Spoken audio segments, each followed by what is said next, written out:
सिर्फ इसलिए है कि कासगंज की पॉलिटिक्स को एक अच्छा आयाम दिया जाए, साफ सुथरी पॉलिटिक्स लाई जाए यहाँ पे। किसी पार्टी परिपेक्ष या किसी इंडिविजुअल परिपेक्ष पर्पज से ये कॉल नहीं है। और सबसे बड़ी बात ये है और सबसे अच्छी बात कि यहाँ पे सारे के सारे लोग कासगंज से हैं, जैसे कि सचिन सर ने बताया था। तो मेरे साथ मौजूद हैं दिव्या शर्मा जी, जो कि कासगंज से कांग्रेस पार्टी को प्रेजेंट कर रही हैं, अभय यादव जो कि सपा पार्टी को प्रेजेंट करते हैं, आदित्य काकोरिया जी जो कि बीजेपी को प्रेजेंट कर रहे हैं, आम आदमी पार्टी से संतोष कुमार जी। तो और हमारे साथ पत्रकार साहब सचिन उपाध्याय जी। बहुत बहुत आप सभी लोगों का स्वागत है, अभिनंदन करता हूँ इस डिबेट में। ज्यादा टाइम नहीं लूंगा, बट हाँ, इस बार के जो मुद्दे हैं पिछली बार से थोड़े हटके हैं। स्वास्थ्य, दूसरा शिक्षा, तीसरी बेरोजगारी। इन तीनों चीजों को लेकर हमारे उत्तर प्रदेश में और खासकर में कितना कुछ हुआ है वो मैं आपको बताना चाहता हूँ। सबसे पहले मैं स्टार्ट करूंगा अनएम्प्लॉयमेंट यानी कि बेरोजगारी से। तो बेरोजगारी के अगर मैं आंकड़ों की बात करूं तो कासगंज की स्पेशली बात करूं तो लमसम आंकड़े मैं बता देता हूं। इंडिया लेवल पर जो लमसम आंकड़े हैं 82% लिटरेट यानी कि साक्षरता का परसेंटेज है। फीमेल में ये 74% का है। और यूपी की और कासगंज की अगर मैं बात करता हूं तो ये घट के 74% मेल का रह जाता है और महिलाओं का रह जाता है केवल और केवल 59%। आप सभी अलग अलग पार्टी को बिलोंग करते हैं, अलग अलग पार्टी को प्रेजेंट करते हैं। तो मैं सबसे पहले मुद्दा ये पूछना चाहूंगा कि बीजेपी इस समय सरकार में है।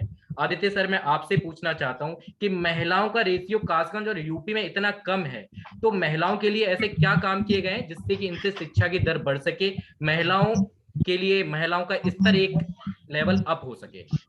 आदित्य सर। नमस्ते सर।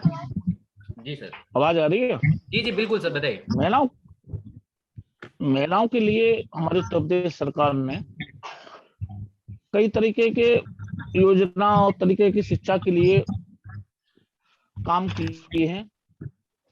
जो क्लासें हैं, जो स्कूल है, उनको अपडेट किया है। प्राइमरी जो क्लासें हैं, जूनियर जो स्कूल हैं, उनको अपडेट किया है।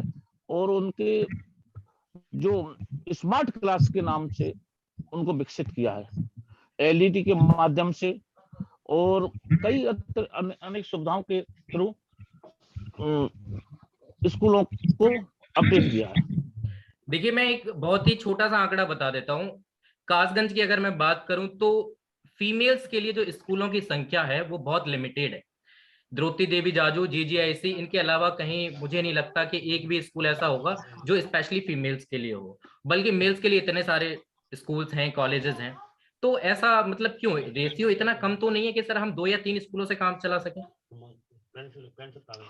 नहीं, शिक्षा के लिए महिला पॉलिटेक्निक खोला गया है याकुतगंज में, जो पूरे जिले में महिला पॉलिटेक्निक होता है, याकुत में भी खोला गया है। और कई ऐसे विद्यालय अपडेट किए गए हैं। जैसे नवोदय में तो को एजुकेशन होती है, लेकिन डिग्री कॉलेज के लिए भी विभिन्न संस्थाओं से आवेदन पत्र लिए गए हैं, जैसे महिलाओं की, बालिकाओं के विकास के लिए लोग कॉलेज खोल सके। ओके सर, मैं ये जानना चाहता हूँ, देखिए आप कासगंज में रहते हैं, आपको पता भी होगा कि महिलाओं के लिए, फीमेल्स के लिए कितने स्कूल और विद्यालय हैं। आपको उनका इनकी काउंट भी पता होगा, इनका काउंट भी पता होगा। और मेल्स के लिए कितने, तो उसमें ही आप फर्क जान सकते हैं। ऐसे कस्तूरबा आवासीय विद्यालय बालिकाओं के लिए चल रहे हैं ना। पहले सर क्या वो था बहुत कि लिमिटेड है। लिमिटेड नहीं, देखो उसको अपडेट किया गया है। पहले 8वीं तक था, हाई स्कूल इंटर तक किए जा रहे हैं कस्तूरबा आवासीय विद्यालय। उनमें बच्चियां हॉस्टल में रहती हैं, उनके लिए सब सुविधा दी जा रही हैं। और उसमें पहले क्या होता था, अध्यापकों को आंशिक कहते थे वो संविदा पर रखे जाते थे। अब फुल टाइम टीचर किए जा रहे हैं। अब पार्ट टाइम टीचर की भर्ती नहीं है, उसको फुल टाइम टीचर रखी जा रही है। तो महिलाओं के लिए, बच्चियों के लिए कस्तूरबा आवासीय विद्यालय अपडेट किए गए हैं। और कन्या सुमंगला योजना चलाई जा रही है कन्याओं के लिए। चलिए, इसी पर मैं एक टिप्पणी लेना चाहूंगा अभय यादव की। अभय जी प्लीज बताइए, कुछ कहना चाहते हैं आप इस पर, महिलाओं का क्या स्तर है? पहले तो सभी के लिए नमस्कार। जी नमस्कार सर। देखिए, जिस हिसाब से सर के द्वारा आंकड़े बताए गए हैं वो एकदम निराधार है। मैं आपको बता देना चाहता हूँ, कासगंज में मैं पूछना चाहता हूँ इन्हीं से कि आपके इर्द गिर्द में कितने स्कूल हैं जो डिजिटल हुए हैं, मुझे बताएं सर। और प्राथमिक विद्यालय या जूनियर विद्यालय, कितने विद्यालय ऐसे जहाँ पे इंटरनेट तक की व्यवस्था है? जब इंटरनेट की व्यवस्था है तो डिजिटल क्लासेस चलाएंगे कहाँ से आप? और मैं जानना चाहता हूँ, सर्दी आ गई बच्चों के लिए तो स्वेटर तक नहीं बटे हैं जो बट जाने चाहिए थे। जी सर बताइए। दूसरी दूसरी बात ये कि महिलाओं के लिए ना तो कोई सुरक्षा दी है सरकार ने, ना ही कोई शिक्षा दी है। मैं आपको बता देना चाहता हूँ, कोरोना काल में प्रदेश सरकार को सोचना चाहिए कि कई स्कूल है, चाहे वो द्रौपदी देवी हो या कई कासगंज के सभी विभिन्न स्कूलों ने जम के फीस वसूली करी है अभिभावकों से, जो कि सरकार को माफ करनी चाहिए थी। जब विद्यालय नहीं खुले तो फीस किस बात की ली गई? और फीस भी इस तरीके से ली गई है सर कि लोग बेरोजगार हो गए, उनसे फीस वसूली गई जबरन स्कूल के द्वारा। कुछ कहना चाहते हैं सर आप इस पर, आदित्य सिंह? हाँ, जी अच्छा ये कह रहे हैं कि द्रौपदी देवी जाजू उन्होंने फीस ली है। बेसिकली जब कोरोना काल था उस टाइम की तो फीस विद्यालयों ने मेरे विचार से उस टाइम तक नहीं ली, फिर उसके बाद ऑनलाइन क्लासेस चालू हुई थी, तो ऑनलाइन क्लासेस की फीस ली गई है भाई। जो टीचर हैं, अध्यापक बंधु हैं, उनके लिए भी कुछ देना पड़ता है। कोरोना काल में वो भी बहुत परेशान रहे थे, तो उनके लिए व्यवस्था, उनका भी अपना परिवार है, उनकी भी अपनी गृहस्थी है। तो जो ऑनलाइन क्लास हुई और इस तरह का वो हुआ तो भाई पैसा लिया गया फीस का, और अध्यापकों को भी दिया गया। अध्यापक भी परेशान थे, वो भी कोचिंग वगैरह नहीं कर पा रहे थे। ये रही व्यवस्था। जी जी अभय जी। मैं बताना चाहता हूँ कि मेरे घर से ही दो मेरी सिस्टर हैं, वो द्रौपदी देवी में जाती हैं, जिसमें पूरी फीस वसूली की गई थी। और वहां पर उप मुख्यमंत्री जी का साफ साफ नोटिस लगा दिया गया, या कुछ करके लगा दिया पता नहीं, उसमें लिखा था साफ साफ उप मुख्यमंत्री के सख्त आदेश है, ऐसा कोई आदेश जारी नहीं किया गया जिसमें स्टूडेंटों की फीस माफी की जाए। मैं ये कहना चाहता हूँ, अगर आप पूरी फीस ले रहे थे, कम से कम 50-50 कर सकते थे। अगर टीचरों की ऐसी बात थी तो उनका भी ध्यान रखना चाहिए, मैं ये नहीं कह रहा उनका ध्यान नहीं रखना चाहिए, लेकिन 50 हो जाना चाहिए था ना जब स्कूल नहीं खोले थे तब। जी सर आप कुछ कहना चाहेंगे? संतोष जी। जी, सभी सम्मानित साथियों को जय हिंद जय भारत मेरी तरफ से। जी और सर, जय हिंद सर। मैं तो बस यही कहना चाहूंगा कि महिलाओं को लेकर के हमारी उत्तर प्रदेश सरकार जी कोई गंभीर नहीं है। जो मौजूदा सरकार है वो महिलाओं के लिए कोई भी किसी तरीके से किसी भी एंगल से कहीं आपने देखा होगा और हम भी देख रहे हैं, महिलाएं न तो सुरक्षा अपने आप को महसूस कर रही हैं सुरक्षित, और ना ही शिक्षा के लिए आगे बढ़ पा रही हैं, और ना ही उनको कोई मूलभूत सुविधाएं मिल पा रही हैं। और मैं कहना चाहता हूँ कि हमारी दिल्ली सरकार में, जो हमारी यूपी में तो सरकार है नहीं, देखिए जी हमारी यूपी में तो सरकार है नहीं, लेकिन महिलाओं को हम लोगों ने दिल्ली में प्रथम वरीयता दी है। जी आपने सुन चुका होगा और देखा भी होगा कि महिलाओं के लिए यात्रा फ्री है, जी जी और बुजुर्गों के लिए अयोध्या, दिल्ली से लेकर अयोध्या की यात्रा अभी केजरीवाल जी ने फ्री की है। जी। तो हम लोग तो मूलभूत सुविधाओं को लेकर के बात करते हैं और इसी की राजनीति करना चाहते हैं हम लोग। बहुत बहुत शुक्रिया सर। बस मैं इतना ही कहना चाहूंगा कि महिलाओं के प्रति अगर हमारी सरकार जागृत हो, थोड़ा महिलाओं को वरीयता दे, तो हमारा देश बहुत आगे बढ़ सकता है। चलिए, मैं आपसे जानना चाहता हूँ दिव्या जी, इस पर आप क्या कहना चाहेंगे? आप खुद एक फीमेल हैं। सबसे पहले आप सब लोगों को मेरा नमस्कार। जी शुक्रिया। शिक्षा के नाम पर जनपद कासगंज में कुछ भी नहीं है, और लड़कियों के ऊपर शिक्षा का कोई भी ध्यान नहीं दिया गया है। शारदा जौहरी इंटर कॉलेज आपने सुना होगा, वहां पर आज तक साइंस फैकल्टी नहीं है, और ना ही कोई लॉ कॉलेज खुला है आज तक। दूसरी बात, जहाँ शिक्षकों को रंगोली बनाने को कहा जाए, वहां पर शिक्षक का क्या आलम होगा आप खुद समझ सकते हैं। आदित्य जी क्या कहना चाहेंगे? लॉ कॉलेज तक नहीं है कासगंज में? अरे पहले तो हमारे यहाँ की जो दुर्दशा प्राथमिक विद्यालय जूनियर विद्यालयों की थी, उनको हमने बहुत सुधार किया है। अब ये मान के चलिए जो स्कूलों को आप हर गांव में चले जाइए तो आपको दिखाई देंगे विद्यालय, एक उदाहरण दिखाई देंगे। रसोइयों में किचन के लिए पैसा, टाइल्स वगैरह लगाए गए हैं। उच्च शिक्षा के लिए टीचर भर्ती की गई है, पुस्तकालय की व्यवस्था की गई है, खेलकूद के सामान की व्यवस्था की गई है, स्कूलों का कायाकल्प किया है, GGIC कॉलेज उनका कायाकल्प किया है, कस्तूरबा हमने इंटर तक बनाए हैं, और बच्चियों के लिए भी जो सैनिटरी पैड उनके लिए भी निःशुल्क वितरण हुआ है। देखिए और हर बात भर्ती मानने भी लायक है, लेकिन दुर्दशा किसी से छुपी नहीं है। अभय जी आऊंगा मैं आपके पास। आज मैंने खुद अगर बांकनेर कहीं में एक सरकारी विद्यालय है, मेरे घर के पास में ही है, मैंने उसमें विजिट किया था। आपने बताया मिड डे मील चलता है, खाने की व्यवस्था होती है, तो बस वहाँ खाना ही चलता है, और वो भी किस क्वालिटी का खाना चलता है आपसे अच्छा कोई नहीं जान सकता। संतोष जी, आपका एक कमेंट लेना चाहता हूं मैं कि अगर आपकी सरकार आई, या फिर अभी क्या कमियां चल रही हैं, और अगर आपकी सरकार आई तो आप उसमें क्या चेंजेस करेंगे? स्कूलों को देखिए, जैसा कि हमारी आम आदमी पार्टी की जो दिल्ली में सरकार चल रही है, और जो हमारे माननीय डिप्टी CM है मनीष सिसोदिया जी, वो समय समय पर जा करके स्कूलों को बाकायदा चेक करते हैं, खुद स्वयं जा करके। हमारे यहाँ कोई नेता छोटा बड़ा नहीं होता है। हमारे यहाँ जो मंत्री लेवल के नेताजी हैं वो खुद जा करके स्कूल चेक करते हैं कि स्कूल में क्या कमी है, क्या प्रबंधन होना चाहिए, ये सारी व्यवस्थाएं वो दुरुस्त करते हैं। तो इस तरीके से यूपी में भी हो सकती है, लेकिन यूपी के नेता नगरी जो है वो थोड़ी सी अलग है, जातिवादी की नेता नगरी है।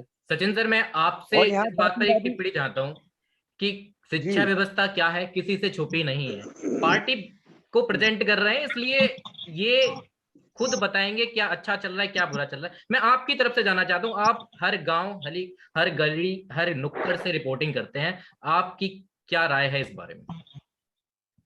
देखिए, शिक्षा अगर को बात लेकर ये मान के चलिए, कोरोना काल में तो जीरो शिक्षा हो गई है। जी अपने जी। जनपद की नहीं, मैं पूरे प्रदेश की बात करता हूँ, पूरे भारत की बात करता हूँ।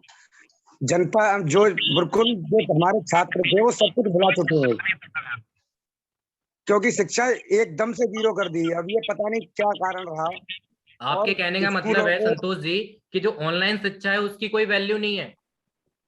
नहीं, ऑनलाइन अगर किसी पे वैल्यू नहीं है, अगर वो मोबाइल नहीं दिला सकता अपने बच्चे को, तो ऑनलाइन कैसे बच्चा पढ़ेगा गरीब आदमी का? आप बताइए। लेकिन अगर आप फॉरेन में जाए हैं तो वहां तो ऑनलाइन ही चल रहा है। हमारे यहाँ तो वर्क फ्रॉम होम का कल्चर अभी बीते 2 साल से स्टार्ट हुआ है, लेकिन अगर मैं और डेवलप कंट्रीज की बात करूं तो वहां तो कम से कम 12 से 15 साल हो चुके हैं। तो क्या वहां पे भी ऑनलाइन शिक्षा जो चलती है उसकी कोई वैल्यू नहीं है? आपके कहने का मतलब ये है? उसका नहीं एक नहीं, प्रोसेस वहाँ का जो सिस्टम है, वहाँ का जो सिस्टम है, राजनीतिक जो ऊपर का सिस्टम है, वो सभी सुदृढ़ है। वहाँ ये नहीं होता है। वहाँ पे जो अपने यहाँ होता है ना, वो कहीं किसी प्रदेश में नहीं होता है। मैं तो इतना कहना चाहूंगा।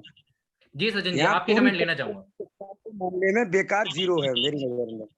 अगर हमारी आम आदमी पार्टी की सरकार आई तो दोबारा से हम लोग इस शिक्षा को दुरुस्त करने का काम करेंगे। जी सचिन जी। सुधीर जी, जिस तरीके से अपने कासगंज जनपद की महिलाओं और बच्चियों के लिए शिक्षा की बात की जा रही है, अगर सही मायने में देखा जाए तो भाजपा सरकार में एक कायाकल्प को छोड़कर ऐसी कौन सी एक उपलब्धि है जो जनपद में कहीं दिख रही हो शिक्षा के क्षेत्र में? जितने भी पुराने संस्थान हैं वो पूर्व की सरकारों की हैं। आदित्य जी कुछ कहना चाहते हैं आप इस बात पे? परिवर्तन क्या है भाई, कायाकल्प में बिल्डिंग भी सुधारी जा रही है, शिक्षक भी रखे जा रहे हैं। अब शिक्षक को, प्राइमरी शिक्षक को 40,000 या जूनियर शिक्षक को 60,000 रुपये में सरकार दे रही है, तो क्वालिटी वाले शिक्षक रखे जा रहे हैं, टेट क्वालिफाई टीचर आ रहे हैं। पहले तो क्या मेरिट के आधार पर रख दिए जाते थे, नकलची अब नकलची जो थे वो भर्ती हो जाती थी। लेकिन अब जो क्वालिटी वाला टीचर टेट पास करके आ रहा है और वो एग्जाम पास करके आ रहा है, वो टीचर रखा जा रहा है। अब सोच गांवों में भी और वो बदली है सरकारी स्कूल के प्रति। सरकार प्रतिबद्ध है कि ज्यादा से ज्यादा स्कूल में बच्चे आए और शिक्षा ग्रहण करें। सरकारी स्कूलों में जूते फ्री दिए जा रहे हैं, बस्ता फ्री दी जा रही, कॉपियां फ्री दी जा रही हैं, क्या स्वेटर फ्री फ्री करने दिए से जा रहे हैं। शिक्षा का और भी डेवलपमेंट हो जाएगा आदित्य जी? नहीं तो नहीं नहीं, फ्री की बात है कि जिससे उसको आकर से वो आए, किसी तरीके से शिक्षा उसमें ग्रहण करे। हमारे यहाँ तो थोड़ा मानसिकता ये रही थी कि प्राइवेट स्कूल सब अच्छी शिक्षा देती है, सरकारी स्कूल अच्छी शिक्षा नहीं देती। मानसिकता कुछ भी रही हो, मैं ये जानना चाहूंगा कि पार्टी विशेष ने क्या किया, आपने क्या किया, क्योंकि आप उस पार्टी को बिलोंग करते हैं। मानसिकता तो हम ये कहते हैं कि गुंडा राज चलता था पहले एटा में, चलता था ना, लेकिन अभी क्या मानसिकता सुधारने वाले तो हम ही है ना। तो आपने क्या उसमें सुधारने वाले योगदान दिया, अभी आपकी पार्टी ने क्या योगदान दिया? पार्टी योगदान बता तो रहे हैं, पुस्तकालय योजना की पुस्तकालय खोले गए हैं, खेलकूद की व्यवस्था बनाई गई है। और आऊंगा बेजी मैं आपके पास। हम्म, मैं देख, शिक्षा अगर हमारी इतनी अच्छी होती तो हर गली, हर घर, हर नुक्कड़ में, अगर घर में 5 सदस्य हैं तो लगभग लगभग 4, और अगर मैं बात करूं तो पांचों के पांचों अनएम्प्लॉयमेंट बैठे हुए हैं, यूट्यूब गूगल पर सिर्फ उनकी उंगलियां स्क्रॉल कर रही हैं। इस बात को आप भी समझते हैं, मैं इस बात पे नहीं जाऊंगा कि आपकी पार्टी ने किया, इस बात को आप बहुत अच्छे से समझते होंगे। नहीं, सुधार की योजना चले 4 साल 4.5 साल हमारी सरकार को हो गए, तो सरकार ने 4.5 लाख की भर्ती भी की है। और स्कूलों पे विशेषकर योगी सरकार ने स्कूलों पे बहुत ध्यान दिया है। चलिए मैं इस बात पे आऊंगा कि कितना ध्यान दिया है। इससे आगे मेरा टॉपिक यही है अनएम्प्लॉयमेंट का, उस पर भी आऊंगा। अभय जी आप कुछ कहना चाह रहे थे, बताइए। सर जिस तरीके से टेट की बात कर रहे थे, मैं पूछना चाहता हूँ, ये वही टेट है जिसका पर्चा भी लीक हुआ था कुछ दिन पहले? आपकी सरकार में तो पर्चे ऐसे लीक हो रहे हैं जैसे कि भर्ती नहीं हो पा रही आपकी सरकार, आप शिक्षक ला कहां से रही है? और इस शिक्षक भर्ती की आप बात कर रहे हैं, वो शिक्षक भर्ती भी धांधली की भेंट चढ़ी, इसमें कॉपी जला दी गई थी, लेकिन आज तक उन निदेशक पे कोई कार्रवाई नहीं हुई, सिर्फ दिलासा दे दी गई शिक्षक लोगों के लिए कि इस पे कार्रवाई होगी। कॉपियां इलाहाबाद में जला दी गई थी, जिन पे इतनी बड़ी भर्ती और इतने बड़े तरीके हमारे पे पर्चा लीक होना, ये कोई आम बात नहीं है। सरकार ने जहाँ पे टेट परीक्षा का जो परीक्षा था, पेपर में छपना था, वो एक बियर के गोदाम पे छुपा दिया। ये सरकार की मानसिकता दर्शाती है कि सरकार क्या कर रही है शिक्षा के साथ में और भर्ती के साथ में। इन्होंने टेट लागू कर दिया उत्तर प्रदेश में, इन्होंने लेखपाल की भर्ती लेके आए। मैं पूछना चाह रहा हूँ, बीच में एक आपने भी देखा होगा और मेरे जो विपक्षी दल के नेता हैं उन्होंने भी देखा होगा कि कुछ दिन पहले एक ट्वीट चला था योगी जी का, वहां पे एक लेखपाल भर्ती हो गए थे साहब। वो एक लेखपाल गोपनीय तरीके से पता नहीं किस तरीके से भर्ती कर दिए गए थे, उसके बाद उस ट्वीट को हटा दिया गया। इन्हीं के मंत्री जी, इन्हीं की सरकार के मंत्री जी के भाई गरीबी कोटे से नौकरी ले लेते हैं।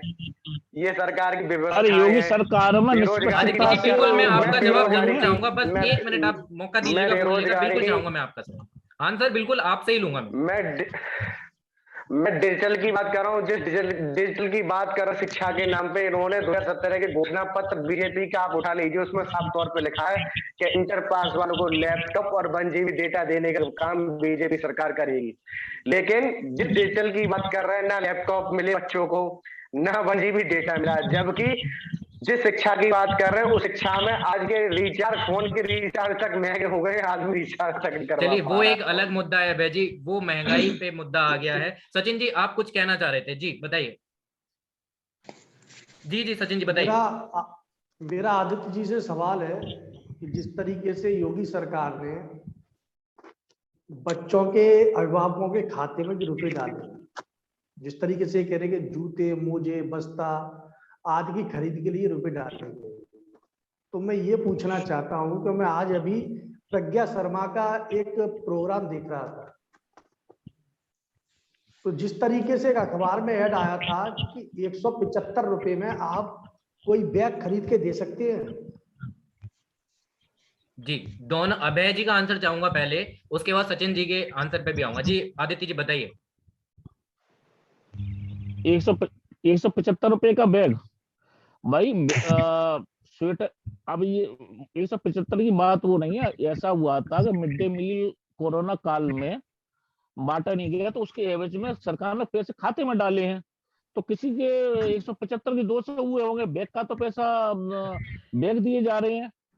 अब ये थोड़ी मतलब है अगर कि किसी गरीब आप के उसका पास 175 पैसे नहीं है तो वो बैग खरीद ही नहीं पाएगा। नहीं, बैग की बात है, बैग तो फ्री दिया जा रहा है, कॉपी फ्री दी जा रही है, गरीब के लिए सब व्यवस्था की जा रही है। अब ये कह रहे हैं 175 रुपए, उसका नहीं, मिड डे मील का डाला गया था जो कोरोना काल में 1100 रुपए डाले गए हैं। हो सकता है हाँ, 175 बैग का डाला। मैं उन्हीं 1100 रुपए की बात कर रहा हूँ। सरकार ने एक अखबार में विज्ञापन दिया है, मतलब मिड डे मील 1100 रुपए डाला, 175 रुपए कौन सा बता दो। उन 1100 रुपए में ये बताया गया है कि इतने रुपए के जूते आएंगे, इतने रुपए का बैग आएगा, इतने रुपए के मोजे आएंगे, इतने रुपए का स्वेटर आएगा। आदित्य जी, क्या होमवर्क की जरूरत पड़ेगी आज? ऐसा था, आज आपने अचानक ही जोड़ लिया है ना, तो वो मैं तैयारी करके आता था उससे। ऐसा है, लेकिन मुझे 1100 नहीं रुपए लगता देखो। कि आपको तैयारी की जरूरत है, बीजेपी की पार्टी से हैं आप, तो अरे आपको सुनो तैयारी की मैं बता जरूरत रहा नहीं हूँ, है। मुझको जो मालूम है 1100 रुपए जो डाले गए हैं खाते में बैग के, जूते के लिए, उसके लिए सब डाल, जो पहला बजट था बैग का भी 175 रुपए कह रहे, पहले भी इतना बजट दिया है, वो बजट चलिए, दिया जा रहा है। इस टॉपिक को मैं जल्दी खत्म करना चाहूंगा। अभय जी ने कुछ पूछा था, आप उसका आंसर बताइए। शिक्षकों की भर्ती की गई है और 1.5 लाख पुलिस की भर्ती की गई है। कोई भी माई का लाल आरोप एक पैसे का नहीं लगा सकता। निष्पक्ष नियुक्तियां हुई हैं इस सरकार में, चाहे योग्यता के नियुक्तियां हुई हैं, तो ये नहीं कह सकता कि पहले लिस्ट बन जाती थी, फलाने नेता की वो लिस्ट पहुंच गई, फलाने नेता की वो लिस्ट पहुंच गई, उसके भर्ती हो गई, लोगों के पैसे वापस, अब पैसे दिए जा रहे वापस आ रहे, ये कुछ नहीं हुआ है। सब योग्यता के अनुसार नौकरी दी गई है, चाहे किसी भी धर्म का हो, किसी भी जात का हो, किसी का वर्ग का हो, सभी के लिए योग्यता अनुसार नौकरी दी गई है। अब रही पेपर आउट की बात, पेपर आउट होता है तो परीक्षा निश्चित की जाती है, दोबारा व्यवस्था की जा रही है पेपर की। ये नहीं कि पेपर आउट हो रहे हैं और परीक्षा चलती जा रही थी। मतलब अभी इसका हमने ये है कि देखा पेपर तक नहीं संभाल राजस्थान पा में रही तो पेपर गवर्नमेंट। आउट हो गया, परीक्षा हो गई। जी अभय जी राजस्थान में बताइए। उत्सव गया, सरकार ने परीक्षा करा दी। तो ठेका दे दिया कि सर ये कह रहे हैं कि जो परीक्षा लीक हो जाती है उसका पेपर रद्द कर दिया जाता है। मैं इनकी बात का चलो समर्थन करता हूं, लेकिन मैं ये पूछना चाहता हूं, कल परसों हाईकोर्ट इलाहाबाद आरोप समीक्षा अधिकारी और सहायक समीक्षा अधिकारी परीक्षा हुई थी और यूपीएससी लोक सेवा आयोग के द्वारा सहायक समीक्षा अधिकारी और समीक्षा अधिकारी की परीक्षा हुई थी, जिसमें भी बड़े पैमाने पर पेपर लीक हुए हैं। क्या ये परीक्षा रद्द करेगी सरकार? अरे उसमें कमियां पाई जाती है, सरकार कार्रवाई कर रही है, तुरंत कार्रवाई होती है सरकार में। ये कार्रवाई नहीं करना या ना कोई करना भाई वो बात भतीजावाद अलग है आदित्य जी। या जातवाद देखिए, दिखाया जाता है। पहले कोई समस्या पैदा कर दी जाए उसके बाद में तो ये सिर्फ लीपापोती की जाती है सभी सरकार के द्वारा कि हम उस पर काम कर रहे हैं, आरोपियों को सजा दी जाएगी। चलिए कोई बात नहीं अभय जी, इस बात को हम खत्म करते हैं। पूरे कासगंज में, कासगंज शहर की बात कर लेता हूँ, प्रॉपर सिटी की बात, सिर्फ गिने चुने स्कूल हैं लड़कियों के लिए। क्या हम उनके उत्थान के लिए काम कर रहे हैं? सिर्फ गिने चुने स्कूल हैं। और लड़कों के लिए, मेल्स के लिए कितने स्कूल हैं आप देखिए। गवर्नमेंट सिर्फ गिनी चुनी कॉलेजेस हैं, प्राइवेट सिर्फ गिनी चुनी, द्रौपदी जी देवी जादू की बात करूं सिर्फ वो है, इसके अलावा जीआईसी है, इसके अलावा लड़कियों के लिए एक सिंगल एक्स्ट्रा स्कूल नहीं है। तो क्या काम कर रही है, क्या खाक काम कर रही है बीजेपी गवर्नमेंट? लड़कियों की हालत ये है, महिलाओं की हालत ये है कि अगर मैं मार्केट में जाऊं तो मेल ज्यादा दिखते, फीमेल क्यों नहीं दिखती? स्कूल की हालत भी सेम यही है, सिर्फ कितनी गिनी चुनी लड़कियां ही स्कूल जाती हैं। शाम को 7 बजे के बाद जब मैं मार्केट में घूमने जाता हूं तो मुझे एक सिंगल फीमेल नहीं दिखती। सब्जी मंडी की बात कर लेता हूं, सिर्फ वहां मुझे कुछ गिनी चुनी फीमेल्स दिखती हैं, उसके अलावा कहीं नहीं दिखती। यहां तक कि मैं आपकी पार्टी की बात बता देता हूं, सपा पार्टी की बात बता देता हूं। अभय जी मेरे सामने बैठे हुए हैं, सपा की मीटिंग में गया था मैं लास्ट टाइम, जो मेरे घर के पास में ही है, वहां पर भी सिर्फ गिनी चुनी महिलाएं आई थी। तो उनके लिए हमने पास्ट बीजेपी गवर्नमेंट के लिए, बीजेपी गवर्नमेंट ने क्या किया और आपने स्पेशली क्या स्टेप लिए, इन शॉर्ट में आपसे जानना चाहता हूं विद इन 30 सेकंड्स। उसके बाद दिव्या जी मैं आपके सवाल पे आऊंगा। हर आप जिले पर नहीं, हर ब्लॉक में कस्तूरबा आवासीय विद्यालय चल जी रहे जी, हैं। क्षमा चाहता हूं उसके लिए। क्या उससे मतलब हो जितना जाएगा काम? इस डिस्ट्रिक्ट में, इस डिस्ट्रिक्ट में 14 ब्लॉक है, या 14 से 7 ब्लॉक है, 7 ब्लॉकों में 7 ब्लॉक, हाँ 7 ब्लॉक है, तो 7 ब्लॉकों में कस्तूरबा आवासीय विद्यालय चल रहे हैं और कुछ अपग्रेड भी किए गए हैं, चलिए दिव्या जी आप कुछ कह रही इंटरमीडिएट थी, तक कुछ बताइए। किए गए हैं। मैं ये कहना चाहती हूँ, 32 साल पहले कांग्रेस पार्टी की सरकार थी, हमारी उर्मिला जी यहाँ पे विधायक थी। उस टाइम पर हमारा सोरो में एक पॉलिटेक्निक कॉलेज खुला था। उसके बाद बहुत सारी सरकारें आई, शिक्षा के नाम पर कौन से कॉलेज खोले गए?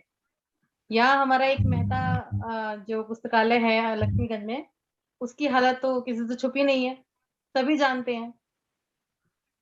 जी आदित्य जी, इन शॉर्ट टिप्पणी चाहता हूं मैं आपकी। अब हमारे यहाँ शुरू में मेहता पाठशाला बंद था कई सालों से। अब मेहता पाठशाला हमारे यहाँ चल रहा है, संस्कृत महाविद्यालय है वो, उसमें 100 स्टूडेंट शिक्षा ग्रहण कर रहे हैं। तो स्कूल की व्यवस्था पहले चलती आई है, जो बंद थे उनको हम खोल रहे हैं, और वो शिक्षकों को भी वहां भेज रहे हैं। स्कूल बंद थे पहले की सरकार, क्योंकि क्या था कि स्कूल बंद कर दिए जाते थे, लेकिन हम उनको कायाकल्प कर रहे हैं और स्कूल की में भर्ती कर कर उन स्कूलों को खोला जा रहा है। और 70 साल की सफाई 7 साल में दूर देखिए, करने का ऐसा प्रयास कुछ तो हो नहीं ही कि रहा है। 70 साल की सफाई 7 साल में नहीं होती। मैं आम आदमी पार्टी को बिलोंग नहीं करता हूं, लेकिन इस मुद्दे पे मैं जरूर कहूंगा कि आप दिल्ली जाइएगा। मैं बिलोंग नहीं करता, फिर से बताता हूँ, दिल्ली बहुत दिल्ली छोटा जाइएगा प्रदेश क्योंकि है। उत्तर प्रदेश 25 करोड़ की जनसंख्या का प्रदेश है। सर, ये उत्तर देखिए, प्रदेश को आप कहाँ नहीं दिल्ली संभाल है रहे कहाँ हैं, उत्तर आप प्रदेश। अपना कासगंज संभाल रहे हैं, आप उत्तर प्रदेश को नहीं संभाल रहे हैं। जनता आपको जानती है, उत्तर प्रदेश में नहीं जाएगी, लखनऊ में नहीं जाएगी मांगने। आम आदमी पार्टी को मैं बिलोंग नहीं करता हूं, लेकिन कहना चाहूंगा, मैं दिल्ली के स्कूल्स में गया था और मुझे वाकई बहुत अच्छा लगा जो डेवलपमेंट हुआ है विद इन 1 ईयर।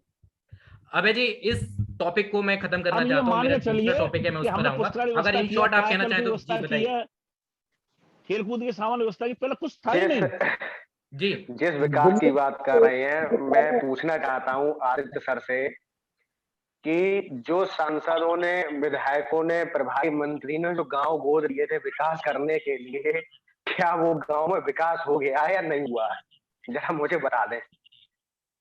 जी आदित्य जी। अरे अरे गांव के क्या, ग्राम पंचायतों को बहुत कुछ पैसा दिया जा रहा है।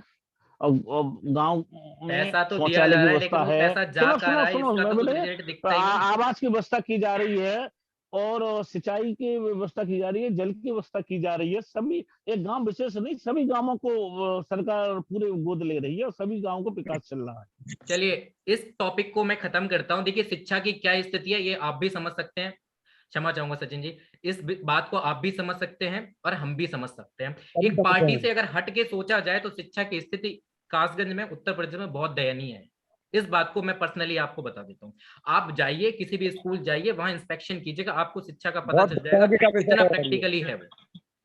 अब दूसरा टॉपिक है मेरा अनएम्प्लॉयमेंट। शिक्षा के बाद जो भी शिक्षा लेते हैं, उसके बाद हर किसी की इच्छा होती है कि उसने बहुत अच्छे रेप्यूटेड स्कूल से शिक्षा ली है।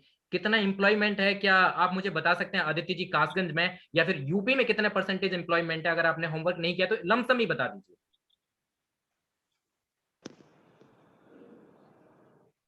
हेलो। जी जी, एम्प्लॉयमेंट के बारे में बात करना चाहता हूँ। शिक्षा के बाद ये बहुत बड़ा मुद्दा है आजकल, हर युवा। देखो जी सुधीर जी, सभी के लिए सरकारी नौकरी नहीं दी जा सकती है, तो आप जानते ही हैं। जी जी, बिल्कुल लेकिन बिल्कुल। सरकार कई योजना लाई है, मुद्रा योजना लाई है, या प्रधानमंत्री उसका स्टार्टअप योजना भी इस तरह की लाई है, और प्रधानमंत्री रोजगार सृजन कार्यक्रम लाई है। उसे चलिए, ये आपकी नहीं बात में करें, विराम चाहता हूँ। अपना सबको काम पता है धंधा चालू कितनी करिए। रोजगार योजनाएं हैं। सबसे पहले मैं शुरुआत करूंगा दिव्या जी से। क्या रोजगार मिलता है आज कासगंज में? या सारे के सारे देखते होंगे आसपास में सब दिल्ली, नोएडा, मुंबई क्यों भागते हैं अगर इतना ही रोजगार है तो? दिव्या जी, आप विद इन 30 सेकंड कुछ टिप्पणी कीजिएगा इस पे। जी जी, बेरोजगारी एक ऐसा मुद्दा है जिस पर योगी जी का बिल्कुल भी ध्यान नहीं है। अब मैं अपने जनपद कासगंज की ही बात करूंगी। यहाँ पर बीए, बीएससी और बीकॉम करे हुए लड़के, बच्चे मैंने देखे हैं जो रिक्शे चला रहे हैं, ई रिक्शे चला रहे हैं वो लोग। यहाँ के गांव के गरीब बच्चों को दूसरे देशों में, मतलब दूसरी जगह, दूसरे उसमें प्रदेश में जाना पड़ता है, क्योंकि यहाँ पर कोई भी ऐसा कारोबार नहीं है जहां पर कोई भी नौकरी करके अपनी रोजी रोटी कमा सके। जहां पर मतलब बेरोजगारी इस तरह से पैर पसार रही है कि आदमी जीने लायक नहीं बचा है। लोगों को आत्महत्या तक करनी पड़ रही है यहाँ। संतोष जी, आपसे टिप्पणी चाहूंगा इस बात पे इन शॉर्ट। देखिए, बेरोजगारी की अगर बात की जाए तो अपने कासगंज में ही नहीं, पूरे उत्तर प्रदेश के अंदर बेरोजगारी आपको देखने को मिलेगी। जी और आप देख सकते हैं बेरोजगारी का जीता जागता सबूत कि लोग जो है दिल्ली जाते हैं, आगरा जाते हैं, अपने यहाँ के काम करने क्यों जाते हैं? अगर अपने यहाँ रोजगार होता, अपने यहाँ कोई फैक्ट्रियां होती हैं, अपने यहाँ कोई इन राजनीतिक दलों के द्वारा जो सरकारें चला चुके हैं, अगर इनके द्वारा कोई सोचा गया होता इस बारे में, तो शायद मैं समझता हूँ इस समस्या का निदान जल्दी हो सकता जी था। जी, शुक्रिया। लेकिन अभय अब जी, मैं जो आपसे टिप्पणी चाहता हूँ, बस कम कम समय में थोड़ी ज्यादा टिप्पणी की जाए। अभय जी। देखिए, बेरोजगारी के नाम पे ये सरकार बिल्कुल जीरो है। अगर रोजगार दिया तो सिर्फ कागजों में दिया है। मैं बताना चाहता हूँ कि 2018 में उन्होंने बीडीओ की परीक्षा कराई थी, जिसमें बड़े स्तर पे पेपर लीक हुआ। उसके बाद में उस परीक्षा का रिजल्ट घोषित कर दिया, उसके बाद में उस परीक्षा को रद्द कर दिया। दूसरी बात, ये सबसे बड़ा मुद्दा ये है कि युवाओं ने जो उम्मीद की थी इनकी सरकार से, जिस तरीके से रोजगार मिलने के वायदे किए थे इन्होंने, उस तरीके का कुछ नहीं हुआ। इन्होंने कहा था कि हम आएंगे 17 लाख रोजगार देंगे। 4.5 लाख के लिए चलो मैं इनका समर्थन करता हूँ, इन्होंने 4.5 लाख दे दिया, से दिया नहीं इन्होंने। लेकिन बाकी रोजगार जो 17 लाख देने का वायदा घोषणा पत्र में था, वो कैसे पूरा होगा। और दूसरी बात ये कि मैं बताना चाहता हूँ कि इन्होंने उत्तर प्रदेश में पेट लागू कर दिया है। पेट परीक्षा कराए हुए आज 2 महीने बीत गए हैं, लेकिन अभी तक किसी भी भर्ती का नोटिफिकेशन नहीं आया है जी और आचार संहिता लगने के करीब है। जी, शुक्रिया अभय जी। इन शॉर्ट सचिन सर, मैं आपसे जानना चाहता हूँ कि अनएम्प्लॉयमेंट हमारे क्षेत्र में कितना है और उसके क्या नुकसान है, हाइलाइट्स बहुत शॉर्ट में। सुधीर जी, कोरोना काल के बाद अगर बात की जाए बेरोजगारी की, तो लगातार बेरोजगारी बढ़ी है, कम नहीं हुई है। और अगर एम्प्लॉयमेंट की बात की जाए तो उत्तर प्रदेश सरकार ने जितनी भी भर्तियां निकाली हैं, या तो उन पर सुप्रीम कोर्ट, हाई कोर्ट की रोक लगी है, या फिर कहीं ना कहीं जो परीक्षा होती है वो लीक हो जाती है, और अगर बच्चे पास भी हो जाते हैं तो उनका नंबर नहीं आता। चलिए, आप बहुत देख बहुत सकते हैं शुक्रिया। लखनऊ में किस तरीके से कोरोना आंदोलन महामारी में जो आदित्य जी उत्तर बिल्कुल प्रदेश आएंगे, से आपके अन्य पास ही प्रांतों, आएंगे जी। शुक्रिया सचिन जी। इन शॉर्ट में बता देता हूँ, देखिए आदित्य जी, आप ही से सवाल है, इन सबके क्या आंसर रहेंगे। मैंने जो स्टडी की है, कासगंज और कासगंज के आसपास सरकारी नौकरी को छोड़ देते हैं हम, एक तरफ के लिए एक साइड रख देते हैं, बहुत ही लिमिटेड है आपके कहने के अनुसार, मेरे कहने के अनुसार भी, ठीक है। कितनी प्राइवेट कंपनियां हैं कासगंज के आसपास जितने युवा जाते हैं, 2 या 3 को छोड़ के मुझे चौथी कोई प्राइवेट कंपनी यहां पर नहीं दिखती। कोई भी इंडस्ट्रियल एरिया नहीं है। स्किल डेवलपमेंट के नाम पर इतना हम लोग इतने पीछे हैं कासगंज में कि बहुत ज्यादा पीछे हैं। हम एक जूम कॉल ज्वाइन नहीं कर पाते, मैं अपनी ही बात कर लेता हूं, हम इतने पीछे हैं। बाहर ही हमें नौकरी के लिए जाना पड़ता है। सिर्फ नाम नहीं लेना चाहता हूं, बांकनेर आसपास में, सिटी के पास में जो एक दूध की फैक्ट्री है, सिर्फ गिनी चुनी है जो आप भी समझ सकते हैं। गवर्नमेंट नौकरी नहीं थी, बहुत अच्छी बात है, कोई बात नहीं। प्राइवेट नौकरियों को, प्राइवेट उद्योगों को क्यों नहीं बढ़ावा दिया गया, जिससे कि लोगों को 22 किलोमीटर बाहर एटा में जाना पड़ता है, एक इंडियन ऑयल की कंपनी है वहां पर। यहां से 300 किलोमीटर दूर नोएडा जाना पड़ता है, यहां से दूर मुंबई जाना पड़ता है, बरेली जाना पड़ता है। यहां पर ऐसी क्या प्रॉब्लम थी जो कि प्राइवेट संस्थानों को बढ़ावा नहीं दिया गया। एक सिंगल जो चीज नोएडा में ओपन हो सकती है वो यहां पे भी ओपन हो सकती है। ऑफिशियल एरिया यहाँ पे भी ओपन हो सकता है। बैक ऑफिसेस वगैरह, बीपीओ, आउटसोर्सिंग, हजारों ऐसी चीजें हैं, छोटे मोटे उद्योग यहाँ पर भी ओपन हो सकते हैं। बीजेपी लीडर्स, बड़े लीडर्स की नहीं बात करूंगा, कासगंज के लीडर आप हैं, आपने ऐसा क्या प्रावधान रखा था कि आप इन चीजों में पिछड़ गए। लोगों को बाहर जाने के बाद सिर्फ 8,000 और 9,000 की नौकरियां मिलती हैं और वो हताश होकर वापस आ जाते हैं। तो इस बारे में आपका क्या कहना है आदित्य जी, इन शॉर्ट जानना चाहता हूं मैं आपसे।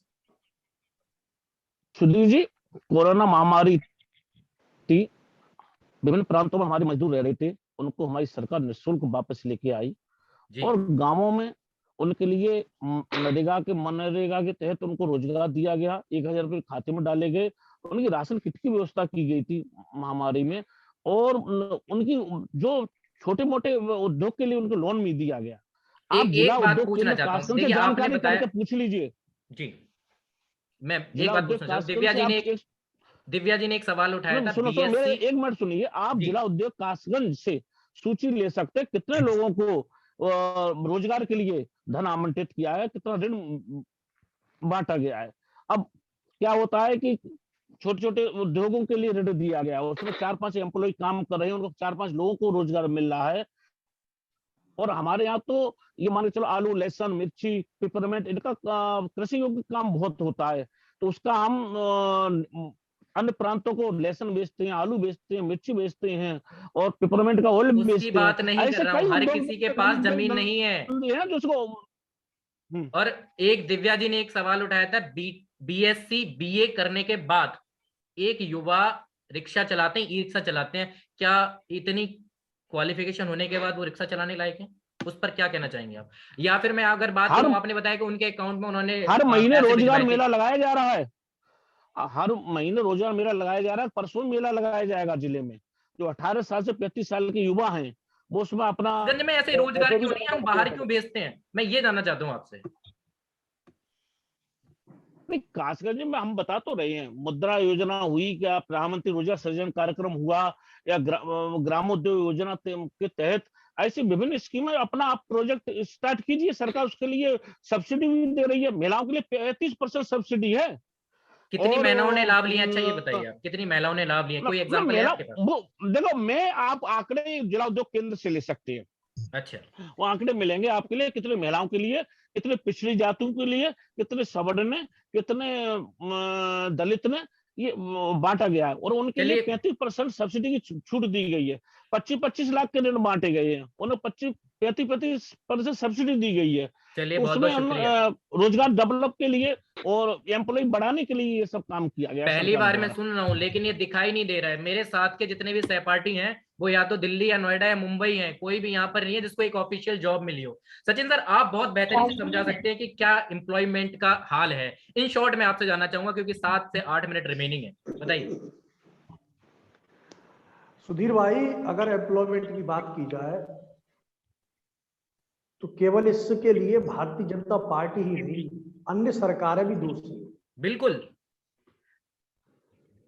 किसी भी पार्टी ने एम्प्लॉयमेंट की तरफ ध्यान ही नहीं दिया। बेरोजगारी भत्ता या फिर अन्य जिस तरीके से जो लोन की बात हमारे दुबे जी कर रहे हैं, कोरोना काल के बाद 10,000 रुपए के लोन की बात कर रहे हैं, किस तरीके से लोगों को चक्कर खा के वो लोन प्राप्त होता है। बिल्कुल, ये तो सबसे जो सही लेने बात वाला है वही, और कितने रुपए उसके खाते में आएंगे ये भी आप दुबे जी जानते हैं और आप भी जानते सुधीर भाई। और कितने देने पड़ेंगे उससे पहले, और जी, देने संतोष कितने जी। पड़ेंगे उसके लिए। और जिस तरीके से दिव्या जी कह रही थी कि एक बीएससी पास व्यक्ति, लड़का या भी जो भी व्यक्ति है वो टिर्री चला रहा है, सरकार कहती है आप पकौड़े तलिए, ये भी एक रोजगार है। तो रोजगार सरकार, मोदी सरकार और योगी सरकार में है, ये भी एक रोजगार है, ऐसा नहीं है सुधीर जी? बिल्कुल रोजगार है, लेकिन आदित्य जी, मैं आपसे सिर्फ ये विनती करूंगा कि मैं चाहता हूं आपको टिकट मिले और आगे आप कासन को रिप्रेजेंट करें, चाहे किसी भी पार्टी को टिकट मिले। जो रोजगार की स्थिति है, आप कितना भी डिफेंड कर लीजिएगा, ये किसी से छुपा नहीं है, लेकिन जो स्थिति है वो हर किसी को पता है। मैं चाहता हूं इन शॉर्ट कि यहाँ पर आसपास सरकार क्या कर रही है वो सब, हर ब्लॉक, हर स्टेट, हर डिस्ट्रिक्ट में वही सेम काम किया जाता है। आप थोड़ा हटके काम कीजिएगा जिससे कि हाईलाइट्स हो। आप ऐसा काम कीजिए कि यहाँ पे प्राइवेट कंपनीज नहीं है। कितने आपने अपना इनिशिएटिव लिया अपनी तरफ से कि प्राइवेट कंपनीज यहाँ पर आए। बहुत तीसरा और बहुत ही अहम मुद्दा है, बहुत ही कम समय उसके लिए बचा हुआ है, स्वास्थ्य। सबसे पहले सचिन सर से बात करना चाहता हूं। सचिन सर, स्वास्थ्य बहुत ही अहम मुद्दा है, बिल्कुल उसी पर आऊंगा मैं आपके लिए। स्वास्थ्य के बारे में मैंने थोड़े दिन पहले अशोकनगर, हमारे पास एक हॉस्पिटल है, मैंने उसमें विजिट किया था। उसके अलावा कई सारे प्राइवेट संस्थानों में मैंने विजिट किया था। सर, जो अशोकनगर की हालत है उससे मैं बता देता हूं कि अगले कुछ सालों में कासगंज की स्थिति बहुत ज्यादा बिगड़ने वाली है। गवर्नमेंट क्या कर रही है उसके लिए सर? इन शॉर्ट जानना चाहता हूँ, सिर्फ 4 मिनट रिमेनिंग है, बताइए। सुधीर जी, अगर स्वास्थ्य की बात की जाए तो कोरोना काल के बाद काफी हद तक, जिस तरीके से आप अशोकनगर की बात कर रहे हैं, मैं सीएससी सोरों की भी बात कर रहा हूं, मैं गड्डुरवाड़ा की भी बात कर रहा हूं। कोरोना काल के बाद स्वास्थ्य पर अगर बात की जाए, चाहे वो बेड हो, चाहे वो ऑक्सीजन हो, चाहे वो कंसंट्रेटर हो, चाहे और जो भी स्वास्थ्य से संबंधित प्रणाली के सामान है वो सब, उनकी व्यवस्था कोरोना काल के बाद कहीं तक ठीक हुई है। लेकिन वो जितने भी, चाहे आप जिला अस्पताल की बात कर लें, वेंटिलेटर पड़े हुए हैं, उनको चलाने वाला इंजीनियर जो भी टेक्नीशियन होता है उसकी नियुक्ति आज तक सरकार नहीं कर पाई। इन शॉर्ट माना ऑक्सीजन प्लांट लग चुके हैं, लेकिन उनको चलाने वाले, उनकी भर्तियां, उसके ऊपर सरकार का ध्यान नहीं है। और अभी जो पिछले कुछ समय में जो डेंगू ने जो प्रकोप डेंगू का फैला था पूरे जनपद में, और बहुत लोग मरे थे, लेकिन क्या स्थिति रही थी वो किसी से छुपी नहीं है। चाहे वो हमारे आदित्य भाई बैठे हुए हैं, हमारे अभय भाई भी हैं, दिव्या जी भी हैं और संतोष जी, किसी से नहीं छुपा है क्या स्थिति रही है। जी, तो अब बहुत आप बहुत समझ शुक्रिया सकते हैं कि कोरोना काल में क्या स्थिति होगी सचिन अगर सर। बस 2 ओमिक्रॉन की मिनट का लहर टाइम हो रहा है। आती है। जी सॉरी, क्षमा चाहता हूँ। अभय जी कुछ कहना चाह रहे थे, विद इन 15 सेकंड कहिए अपनी बात। देखिए सर, स्वास्थ्य सेवाएं इतनी इस सरकार में अव्यवस्थाएं हैं कि कासगंज जिस हॉस्पिटल पे आपने विजिट किया था, वहां पे मरीजों के लिए पानी पीने के लिए आरओ तक की व्यवस्था नहीं है। जो बाहर जो सरकारी हैंडपंप लगा हुआ है, जिसमें जंगली सुअर भी पानी पीते हैं, कुत्ते भी पानी पीते हैं और मरीज वहीं से पानी पीता है। ऐसी इनकी सरकारी व्यवस्थाएं हैं। दूसरी बात ये कि कासगंज में 87 पद खाली हैं डिस्ट्रिक्ट हॉस्पिटल में, मात्र 3 चिकित्सक देख रहे हैं। जी और यहाँ पे मैं बढ़ाना चाहता हूँ, ऑक्सीजन प्लांट के लिए उन्होंने कहा था कोरोना काल में कि हम 45 दिन में शुरू कर देंगे। एक जब डीएम साहब थे सीपीटी चलिए मिश्रा जी, उस अभय टाइम में जी, बोला गया था, बस लेकिन अभी तक वो नहीं शुरू किए गए। चलिए, शुक्रिया अभय जी। दिव्या जी आपसे कमेंट चाहता हूँ इसमें, क्या स्वास्थ्य विभाग इसके लिए जागरूक है या कोई पार्टी जागरूक है इसके लिए? विद इन 15 सेकंड कहिए, क्योंकि अगले 1 मिनट में ये कॉल फिर से एंड हो जाएगी। बताएं। स्वास्थ्य विभाग का क्या कंडीशन है? देखिए, उत्तर प्रदेश सरकार में स्वास्थ्य का जो सेवा कैसी है, ये मैं आपको समझा सकती हूँ इस तरीके से। आप समझ सकते हैं कि कोरोना का त्रासदी के दौरान माननीय हाई कोर्ट द्वारा यूपी सरकार को फटकार लगाते हुए ये कहना कि हम लोगों को मतलब ये नरसंहार है, हम लोगों को तड़पता हुआ मरते हुए नहीं देख सकते, ये एक बहुत बड़ी बात है जी। इसके आगे तो कोई बयान ही नहीं है। और रही जहां तक वेंटिलेटर की बात, वेंटिलेटर ऐसी कंपनी को बनाने के लिए देना जिसको उसका कोई तजुर्बा, तो वेंटिलेटर तो खराब होंगे ही हॉस्पिटल में, आज तक उसकी भी कोई देख। शुक्रिया। संतोष जी आपके कमेंट चाहता हूँ विद इन 10 सेकंड, क्योंकि अगले 1 मिनट में ये कॉल खत्म होने वाली है। बताइए। देखिए श्रीमान जी, स्वास्थ्य को लेकर के हमारी जो आम आदमी पार्टी से दिल्ली में जो सरकार चल रही है, आपने देखा होगा किस तरीके से स्वास्थ्य पर ध्यान दिया जाता है हमारी दिल्ली सरकार के द्वारा। और यहाँ पे चलिए, उत्तर उस प्रदेश में सरकार तो की हम 1 बात रुपए नहीं का करेंगे पर्चा बना फिलहाल करके संतोष सर। आदमी को भ्रमित किया जाता है। वही गोली बुखार में दी जाती है हॉस्पिटल के अंदर, वही गोली दर्द में दी जाती है, चलिए, वही बहुत बहुत गोली शुक्रिया अन्य संतोष जी, चीजों। बहुत बहुत शुक्रिया। आई एम सॉरी, मैं तो विराम ये करना चाहता प्राथमिकता हूँ। है आदित्य हमारी जी, विद इन भाजपा सरकार की। 30 सेकेंड्स आपसे कमेंट चाहूंगा, विद इन 30 सेकेंड, जल्दी से। मोदी सरकार ने एक अभूतपूर्व, विश्व की अभूतपूर्व योजना चालू की। 5 लाख का इलाज, स्वास्थ्य कार्ड जो बनाए, गरीब भी उस 5 लाख के वो अब जो इलाज करा सकता है। जो बेचारा इलाज कराने में समर्थ था, वो 5 लाख का स्वास्थ्य बीमा किया गया। नंबर 2, कोरोना वैक्सीन में निःशुल्क वैक्सीन लगाई गई और पोषण योजना निःशुल्क व्यवस्था की गई है। और जगह जगह जन औषधि केंद्र खुलवाए गए हैं, जिससे बेरोजगारी दूर हो और जनता को बहुत सस्ते रूप में दवाई गोलियों का वो खरीद कर सके। जो जो 10 रुपए की टेबलेट आती, जन औषधि केंद्र में 2-2 रुपए की टेबलेट आती है उसमें। ऐसी अनेक स्वास्थ्य की योजना तैयार की हैं। अभी कोरोना काल के बाद जगह जगह ऑक्सीजन प्लांट लगाए गए हैं, कंसंट्रेटर हर सीएससी में पहुंचाए गए हैं और बेड की संख्या बढ़ाई गई है। और चिकित्सा सुविधाओं के जो उपकरण हैं उनको सबकी बढ़ोतरी की गई है। आप हर सीएससी में एक बार जाकर मुआयना कर लीजिए। पिछली सालों से इस बार इस सरकार में पिछली सरकार से एक बेहतरीन उदाहरण पेश किया गया है। जी, तो सबसे और पहले मैं और अभय जी, मैं आपकी बात पे भी जरूर एक आऊंगा। और सुनो जी, एक और संतोषजनक बात यह है, खुश खबरी है, कासगंज के मेडिकल कॉलेज की सौगात दी गई है। अब जल्दी पीपी मॉडल में मेडिकल कॉलेज भी इस डिस्ट्रिक्ट में बनने वाला है। चलिए, ये तो बहुत अच्छी बात है। जी अभय जी, आपसे पहले मैं दिव्या जी के कमेंट चाहूंगा स्वास्थ्य पे।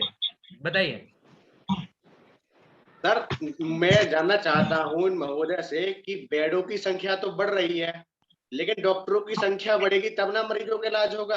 आम आदमी 1 रुपए के पर्चे पे, जो सरकारी फीस का 1 रुपए का पर्चा, उस पे तक इलाज नहीं ले पा रहा है। और मैं ये पूछना चाहता हूँ, कासगंज कितने हॉस्पिटल जो योजना ये गिना रहे, कितने हॉस्पिटल उस योजना को स्वीकार करते हैं, कितने गरीब उस योजना का लाभ ले पा रहे हैं सरकार में। हम भी अपना करके चलिए, इस बात का मैं जवाब बिल्कुल मांगूंगा आदित्य जी से। दिव्या जी, आप कुछ कहना चाहती हैं इस पर? जी, स्वास्थ्य पे कोई भी काम नहीं हो रहा है अच्छे से।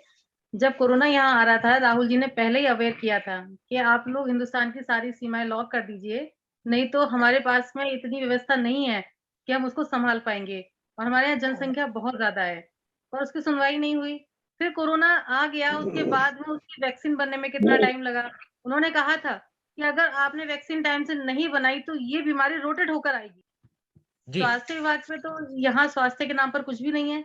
अगर यहाँ पे किसी का एक्सीडेंट हो जाए या किसी को कोई प्रॉब्लम हो जाए तो फर्स्ट एड तक ढंग से नहीं मिलता है उसको। आगरा तक, अलीगढ़ तक जाता है तो रास्ते में दम तोड़ देता है वो। स्वास्थ्य के नाम पर है क्या जनपद कासगंज में, आप बताइए। आदित्य जी, अब मैं आपसे जानना चाहता हूँ कि अभय जी की बात का क्या जवाब देना चाहेंगे, उसके बाद दिव्या जी की बात का क्या जवाब देना? सभी CHC जहाँ है वहाँ आप ये मुआयना करें कहाँ क्या क्या अपग्रेड सुविधा हुई है, और 6-7 CHC की भी परसों ही घोषणा और हुई है, और नई CHC खोले जा रही है। और स्वास्थ्य की रही बात, आशा कार्यकर्ती और जगह जगह जो मेला लगाए जाते हैं, स्वास्थ्य मेला, आदित्य हर जी, ग्राम पंचायत हर ग्रामों में लगाई जा रही है। CHC की घोषणा नहीं हुई है, उपकेंद्र खोले जाएंगे, उपकेंद्र। हाँ, उपकेंद्र, हाँ, 21 उपकेंद्र ही है, उपकेंद्र, वो हाँ। CHC नहीं है, जैसे कुर्री उपकेंद्र में है। खोला जाएगा और वहाँ खोला जाएगा, ये है।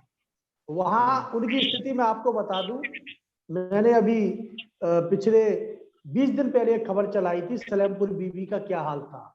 वहां पर कूड़े पड़े हुए थे, दरवाजे टूटे हुए थे, और वहां जो ANM है वह बैठती नहीं है, और प्रधान के घर पर जाकर ANM बैठती हैं। ये उपकेंद्रों की सच्चाई है इस सरकार में। जी आदित्य जी, बताएं क्या कहना चाहते हैं आप इस बारे में? नहीं, जगह जगह ग्रामों में स्वास्थ्य मेला आयोजित किए जा रहे हैं। जब डेंगू का प्रकोप था तब भी लोगों के लिए दवाई गोली की व्यवस्था की गई थी, टेस्ट की व्यवस्था की गई थी, एम्बुलेंस भी लगाई गई थी। तो एक विशेषकर जो सलेमपुर भी नाम ले रहे हैं, वहां थोड़ा महामारी का प्रकोप फैला था, लेकिन उसके लिए उस पर भी काबू पाया गया। एक समय के बाद उस पर भी काबू पाया गया था। और रही कोरोना काल की बात, मैडम कह रही थी, योगी का, हमारे योगी आदित्यनाथ का जो उदाहरण पूरा विश्व देख रहा है, इतने बड़े राज्य होते हुए, 25 करोड़ का राज्य होते हुए कोरोना किस तरह जीत पाई है, किसी से छुपा नहीं है। चलिए, बहुत बहुत शुक्रिया। अब तो हमारी सरकार में बेडों की संख्या बढ़ रही है। मैं बताना चाहता हूं, जो ये कासगंज में 100 संयुक्त चिकित्सालय है, ये समाजवादी पार्टी सरकार की देन है। उसके बाद में इनकी सरकार में ये कह रहे हैं हमारी सरकार बेड बढ़ाने का काम करिए। चिकित्सक ही नहीं होंगे तो बेड बढ़ाने से क्या लाभ मिलेगा आम आदमी को? और जो योजना आपने अखबार पढ़ा होगा कि प्लेटलेट्स और प्लाज्मा का भी यहाँ सुविधा होने जा रही है इस जिला अस्पताल में। हम धीरे धीरे सब सुविधाओं को उसमें बढ़ा रहे हैं। केवल होने जा रही है ना, अभी हुई तो नहीं है ना। ऑक्सीजन प्लांट की सुविधा, अरे आपने अस्पताल बना दिया, आपने दवाई नहीं दी, आपने डॉक्टर नहीं दिए, आपने सुविधा नहीं दी, वो हम करने जा रहे हैं उनमें। अगर आपकी बात मानते हैं, आपने अस्पताल दिया, लेकिन सुविधा हम देने जा रहे हैं उसमें। हम उसमें सुविधा हम दे रहे हैं, उसमें आपने अस्पताल बना खड़ा कर दिया। आपकी सरकार को 4.5 साल बीत चुके हैं और आचार संहिता लगने वाली है, अभी तक चिकित्सकों की भर्ती तक नहीं हो पाई है। सबसे बड़ी बात तो यही है, चिकित्सक रखे गए हैं। अब उदाहरण ये मान के चलिए, पूरे कासगंज डिस्ट्रिक्ट में ऑक्सीजन की कमी नहीं होनी थी हमने कोरोना काल में। इस डिस्ट्रिक्ट में कोई कह सकता है वो जिला अस्पताल में ऑक्सीजन की कमी रही हो? मैं आपसे पूछना चाहता हूँ, कोरोना काल में आपको पता है ऑक्सीजन की कमी से कितने लोगों की मृत्यु हुई है कासगंज में?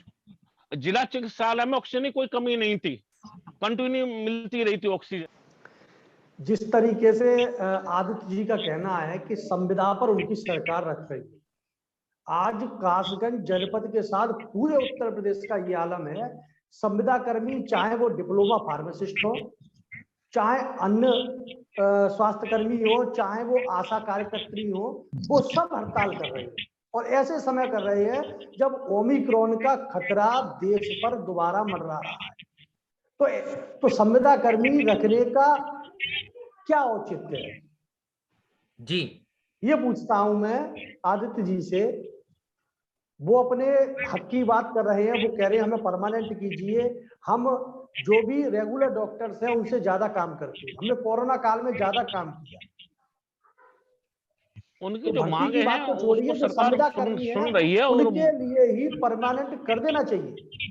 ना हड़ताल पर जाने से थोड़ी समस्या का समाधान होगा भाई। सुविधा काम करिए।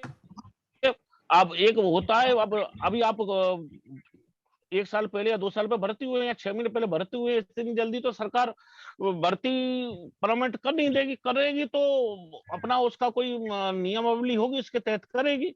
चलिए आदित्य हड़ताल जी, कोई आपने समस्या का समाधान नहीं है। चलिए ये बिल्कुल सही बात है कि समस्या का समाधान नहीं है। आदित्य जी, सरकारी अस्पतालों का हाल मैं आपको 1 मिनट में गिनवा देता हूँ। किसी भी चीज को आप मानते हैं तो फीडबैक से मानते होंगे। कितने परसेंटेज लोग सरकारी अस्पताल में जाते हैं, क्या आप बता सकते हैं? कितने लोग अपने ट्रीटमेंट के लिए सरकारी अस्पताल में जाते हैं?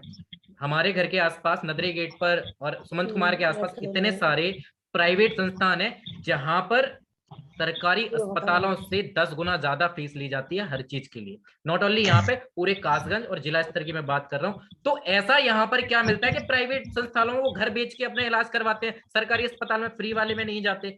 दवाई गोली की आपने बात की 2 रुपए में मिलती है, क्या दवाई गोली मिलती भी है वहां पर? अगर मैं आपको बता दूं कि खांसी के लिए वहां सिरप लेने चले जाओ, वो ठीक से नहीं मिलता। इसके अलावा सचिन सर ने बताया था कि वहां पर इतने अच्छे अच्छे इक्विपमेंट्स है, उनको चलाने तक के लिए ऑपरेटर नहीं है। थोड़े दिन पहले की बात बता देता हूँ, मेरे एक दोस्त का एक्सीडेंट हो गया था, वहां पर एक्सरे तक के लिए सामान अवेलेबल नहीं था। अब मुझे नहीं पता कि वहां पे एक्सरे मशीन है या नहीं है, अल्ट्रासाउंड तक नहीं होता है, उन्होंने तुरंत रेफर किया। 100 में से 99 एक तो वापस हार के अगर घर चले जाते हैं। संतोष जी सर बिल्कुल आऊंगा मैं तो आपकी बात पे। मैं सिर्फ इतना जानना चाहता हूँ, कितने परसेंटेज पॉपुलेशन का आपने फीडबैक लिया है कि वो सरकारी अस्पताल से खुश है?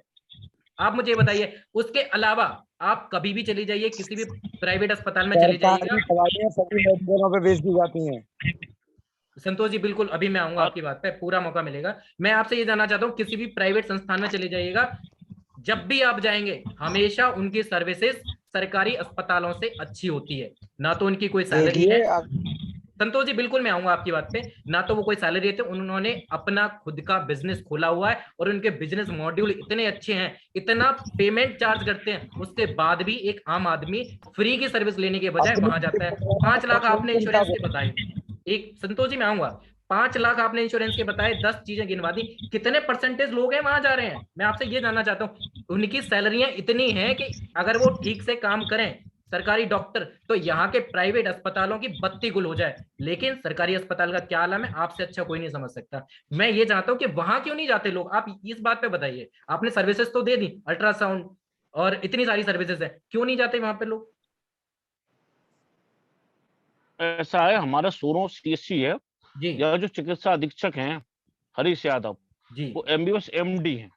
और सरकारी जो अस्पतालों व्यक्ति में हर कोई एमबीबीएस और एमडी ही है, ना बहुत मैं अच्छी बता रहा हूँ, तो पढ़ाई लिखाई उनका करके आते हैं वहां लोग। द्वार, उनके पास लोग जाते हैं। अब क्या है कि व्यक्ति अस्पताल होते हैं दूर, पास में व्यक्ति जाना चाहता है, ये अब वजह कुत्ता नहीं है काटने वाला आदित्य जी, इंजेक्शन ये तो लगाने बिल्कुल भी अस्पताल वजह चला नहीं है, जाएगा, ये वजह कुत्ता नहीं है। काटने अगर वाला आप इंजेक्शन चाहें, तो हॉस्पिटल में चला जाएगा, लेकिन वैसे इलाज करने के लिए अपने पड़ोस में देख लेता है, सर्दी जुकाम का है, मैं ये खुराक ले लेता हूँ। अच्छा तो कुत्ता काटने का इंजेक्शन बाजार में महंगा आता है, वो बाजार से नहीं खरीदता, वो वहीं लगवाने जाएगा। अरे नहीं नहीं, ये वजह बिल्कुल भी नहीं है। वो कहीं नहीं, वो जाना इसलिए नहीं चाहता क्योंकि वहां के डॉक्टर, वहां की नर्स एक ढेले भर की बात नहीं करते। मैं सचिन जी से आपसे जानना चाहता हूँ, आपने हमेशा किसी ना किसी सरकारी अस्पताल में विजिट किया होगा, दिव्या जी आपने विजिट किया होगा, क्या आपका एक्सपीरियंस रहा है? आप प्राइवेट अस्पताल में डिलीवरी के लिए सचिन जी जाती से हैं पूछे या सोरो फिर सीएससी सचिन? का आदित्य हाल। जी बिल्कुल आऊंगा मैं आपकी बात पे। दिव्या जी से जानना चाहता हूँ, महिलाओं का परिप्रेक्ष्य, इतनी ज्यादा डिलीवरी प्राइवेट अस्पतालों में होती है, बल्कि सरकारी अस्पतालों में मुफ्त डिलीवरी की जाती है। महिलाएं प्राइवेट अस्पतालों में क्यों जाती हैं, सरकारी में क्यों नहीं जाती? सरकारी अस्पतालों में कोई सुविधा है ही नहीं, तो आदित्य जी वहां पर जाके वो करेंगे, डॉक्टर नहीं है वहां पे, जी, तो क्या करेंगी वहां पर जाके? सचिन सर आप अभी आपसे आप टिप्पणी लेना यकीन चाहता हूँ। अभी आप यकीन मानेंगे, मेरी बेटी को डेंगू हो गया था, तो पहले मैं सरकारी हॉस्पिटल ही गई थी दिखाने के लिए। मैंने सोचा एक बार दिखाएं तो इसी अपनी कंडीशन क्या है सरकारी हॉस्पिटल की। वहां पर कंडीशन ये हुई, वहां पे उसको ढंग से ट्रीटमेंट भी नहीं मिला, 26,000 प्लेटलेट्स रह गई, तो मुझे वरुण हॉस्पिटल में एडमिट करना पड़ा अलीगढ़ जाके उसे। शुक्रिया ये सचिन सर, मैं condition आपके सरकारी कमेंट जानना चाहता हूँ। आप एक रिपोर्टर की तरह हमेशा इधर इधर इर्द गिर्द घूमते रहते हैं, क्या स्थिति है सरकारी अस्पतालों में, क्या सर्विसेज मिलती है वहां से, जो कि मैं अगली बार अगर मुझे कोई दिक्कत आए या मेरी फैमिली में आए तो मैं सरकारी हॉस्पिटल जाऊं, मुझे 2 अच्छाइयां बता दीजिएगा वहां की। सबसे पहली अच्छाई ये है कि रेफर मिलता है। आदित्य जी, आप अगर जाएंगे तो आपके लिए रेफर कासगंज लिखा जाएगा, उसके बाद आपसे कहा जाएगा आपके लिए अलीगढ़ लिखा जाएगा। बिल्कुल अगर ये अलीगढ़ से सच्चाई कुछ है। आगे है तो वो दिल्ली है, ये सच्चाई है। एक चीज और सचिन सर आपसे जानना चाहता हूँ, लास्ट और मीटिंग जब हमारी हुई थी। एक सेकंड सुधीर भाई, और अगर आप एक प्रभावशाली व्यक्ति हैं तो आप ट्रीटमेंट करा सकते हैं। अगर आप गरीब व्यक्ति हैं, दुर्बल हैं, निर्बल हैं, आप अगर उस स्थिति में नहीं है तो आपके लिए रेफर के सिवा कुछ नहीं मिलेगा। मैं जानता हूं, मेरा साला, उसके लिए लूज मोशंस हो गए थे, डायरिया हो गया था, और उसके लिए मैंने भर्ती कराया तो सीधा डॉक्टर का कहना था आप इसको रेफर। मैंने अधीक्षक से बात की, मैंने आप इनको ट्रीटमेंट यही देंगे, मेरी जिम्मेदारी है, अगर कुछ होता है तो उसकी जिम्मेदारी मैं लेता हूँ। तो वो बंदा 3 दिन में वहीं पर ठीक हुआ, 3 दिन लगे उसके लिए। लेकिन सचिन जी, और भी जनता के साथ ऐसे खड़ा हुआ करो, सारे के साथ खड़े हो गए आप, और भी जनता के साथ खड़ा हो जाया करो, तो उस तरह सुविधा मिले लोगों को, सही हो जाए जनता भी। पत्रकारों का काम आदित्य जी वहां पर 24 घंटे हम सीएससी पर ही खड़े रहे। नहीं खड़े अगर नहीं, कोई व्यक्ति हमसे कहेगा तो हम जाएंगे, लेकिन हाल ये होता है कि आपको रेफर के सिवा कुछ नहीं मिलेगा। ये स्वास्थ्य व्यवस्थाएं इस तरीके की हैं, हम देखते हैं, रोजाना देखते हैं हम। जितने योगी सरकार मेडिकल कॉलेज खोले गए हैं उतनी किसी सरकार में नहीं खोले गए थे। आप अखबारों में देख सकते हैं मेडिकल कॉलेज एटा में चालू हो गया, एटा के मेडिकल की। आदित्य जी बहुत अच्छी बात है खुल गया है, कासगंज में खुलेगा सब जगह। अब 70 साल की खाई मतलब 7 दिन में तो पट नहीं जाएगी, 7 साल में पट नहीं जाएगी। अब काम चल रहा है उस पर, अब देखिए आगे स्वास्थ्य में क्या क्या होगा। आदित्य जी, उत्तर प्रदेश आप ही लोगों के हाथों में है। जो बना हुआ है उसके लिए आप चला नहीं सकते, और आप बात कर रहे हैं नए मेडिकल कॉलेज की, यहाँ बात हो रही है। हम तो हिम्मत पर सही में डाइट पूरी आ रही है चिकित्साओं के लिए। हाँ, वही तो बात कर रहा हूँ मैं। जो अभी फिलहाल प्रेजेंट में जो सच्चाई ये है, जो प्रेजेंट में स्वास्थ्य व्यवस्था है 100 सैया, जिसकी बात अभय ने कही थी अभी, जो 100 सैया सपा सरकार ने बनाया था, आपने कहा कि हम वहां पर उनकी सुविधाएं दे रही है। चलिए, किसी से छुपा नहीं है कि क्या सुविधाएं मिल रही है। सचिन सर बहुत बहुत शुक्रिया। संतोष जी, आपसे कमेंट चाहता हूं इस बात पे, पिछली बार थोड़ा कम टाइम मिला था जी। संतोष सर, आवाज कट रही है आपकी जी, शायद आपके नेटवर्क में दिक्कत होगी। संतोष जी बताइए, अभी ठीक आ रही है? आपकी आवाज एकदम ठीक आ रही है, बताएं।